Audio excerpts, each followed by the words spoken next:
خدا کرے آپ کے چاہنے والے سب خیر خیریت سے ہوں۔ لاک ڈاؤن کے اثرات یقیناً آپ کے اوپر ہوں گے، کچھ لوگ کام کر رہے ہوں گے، کچھ بہت قریب ہوں گے، جو گھروں میں بیٹھے ہوئے ہیں ان کے لیے میں خاص بات کروں گا۔ اس کی وجہ یہ ہے کہ تھرڈ ہاؤس میں آپ کے سیٹرن اینڈ مارس موجود ہیں۔ سیٹرن اینڈ مارس جب یہ دونوں موجود ہوتے ہیں تو یہ سبلنگز یعنی بہن بھائی قریبی رشتوں میں ذرا سے مسائل پیدا کر سکتے ہیں، خام خواہ بغیر کسی وجہ کے بحث چھڑتی ہے اور بحث بڑھتے بڑھتے کسی اور رخ پہ چلی جاتی ہے۔ یہ ہسبینڈ اینڈ وائف کے ساتھ بھی ایسا ہو سکتا ہے، لہٰذا اس آپ کو ذرا سا احتیاط کرنا ہوگا بات کرتے ہوئے، لوگوں کے ساتھ اپنے جذبات کا اظہار کرتے ہوئے۔ جاب میں بھی یہی پوزیشن بنتی ہوئی دکھائی دیتی ہے کہ جہاں پہ آپ کے تھوڑی سی پالیٹکس آپ کے گرد موو کرتی ہوئی دکھائی دیتی ہے، اور یہ ایریا ذرا سا کچھ دن تک رہے گا۔ منڈے جو پہلا دن ہے آپ کا اور ٹیوزڈے کا، یہ ایک اچھا سا دن بنتا ہوا دکھائی دیتا ہے۔ اس سلسلے میں اگر آپ نے کوئی پروپوزلز دے رکھی تھی، کوئی آفس میں کوئی ایسی چیز سبمٹ کی ہوئی تھی جس کا آپ کو رزلٹ نہیں مل رہا، تو اس سلسلے میں بات آگے بڑھے گی اور آپ کے کاموں کو اپریشیٹ بھی کیا جا سکتا ہے۔ لیکن اس کے بعد اگلے لاسٹ ویکنڈ پہ اگر ہم جائیں گے تو ذرا سا پروفیشنل معاملات میں ذرا سی آپ کو زیادہ احتیاط کی ضرورت ہوگی۔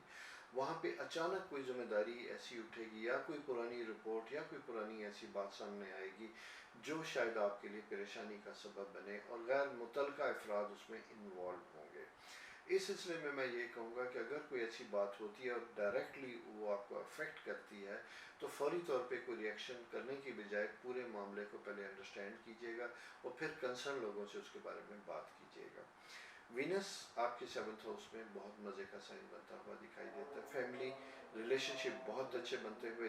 جوپیٹر آپ کے انکم ہاؤس میں موجود ہے، مواقع دے رہا ہے، آپ کے ذہن میں پیسے بنانے کے کچھ آئیڈیاز آ رہے ہیں، نئے آئیڈیاز آ رہے ہیں، اس کے اوپر پریکٹیکل کام کرنے کی ضرورت ہے، آگے بڑھنے کی ضرورت ہے۔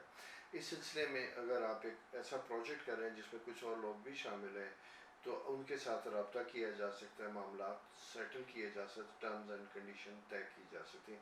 بیسیکلی یہ جوپیٹر چونکہ آپ کے انکم ہاؤس میں تو یہ سروسز سے ریلیٹڈ کام ہو سکتا ہے، اس کے اوپر بھی مطلب گو ہیڈ کی کنڈیشن میں مطلب پوزیشن میں ہے، آپ آگے بڑھ سکتے ہیں۔ کوشش یہ کیجیے گا کہ اس میں اپنے فرینڈس یا کولیگز کو شامل کیجیے گا۔ یہ وقت امیجیٹ جو ریلیشن شپ ہے ان کے ساتھ مل کے کام کرنے کا ایسا نہیں ہے۔ لیٹر سٹیج میں تو ہو سکتا ہے لیکن سر دست اس میں کوئی پارٹنرشپ یا کوئی ایسی پوزیشن اگر نہ ہو قریبی لوگوں کی تو وہ زیادہ بہتر ہوگا۔ اور راہو کی پوزیشن آپ کے 8th ہاؤس میں جو ہے کینسر سائن ہے یہ آپ کا، یہاں پہ میں ذرا سا اپنی صحت کا خیال رکھیے گا، خاص کر الرجی اگر آپ کو ہے، استھمیٹک یا ایسی کوئی کنڈیشن ہے تو اس میں اپنے آپ کو بہت کیئر کرنے کی ضرورت ہوگی۔ گاڑیاں، ان چیزوں سے متعلق میں آپ کو ذرا سا بتاتا ہوں، ڈرائیونگ میں ذرا سا احتیاط کیجیے گا۔ مارس اینڈ سیٹرن جب یہ اکٹھے ہوتے ہیں تو یہ سپیڈ اور ان چیزوں کو ذرا سا روکتے ہیں اور احتیاط کا تقاضا کرتے ہیں۔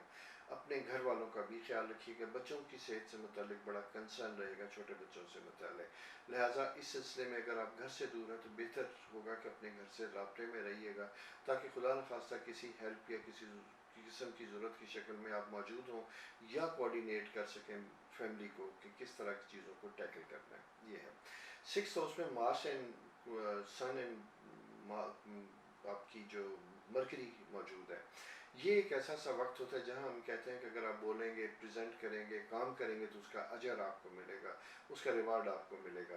تو یہ کمیونیکیشن کا وقت ہے، ٹیم بنانے کا وقت ہے، کام کرنے کا وقت ہے، پرانے لوگوں کو ساتھ شامل کر کے کوئی بھی آرٹ سے ریلیٹڈ، میڈیا سے ریلیٹڈ کوئی بھی کام، انٹرٹینمنٹ سے متعلق اگر اس انڈسٹری سے آپ کا کوئی تعلق ہے تو کوئی نہ کوئی نیا پروجیکٹ، کوئی نیا سلسلہ شروع کر سکتے ہیں۔ یہ تو ہے آپ کی پلانٹری پوزیشن اس ویک کی۔ نیکسٹ ویک آپ کے ستاروں کی پوزیشن کے ساتھ پھر آپ کی خدمت میں حاضر ہوں گا، تب تک اپنے پیاروں کا خیال رکھیے گا۔ اللہ حافظ۔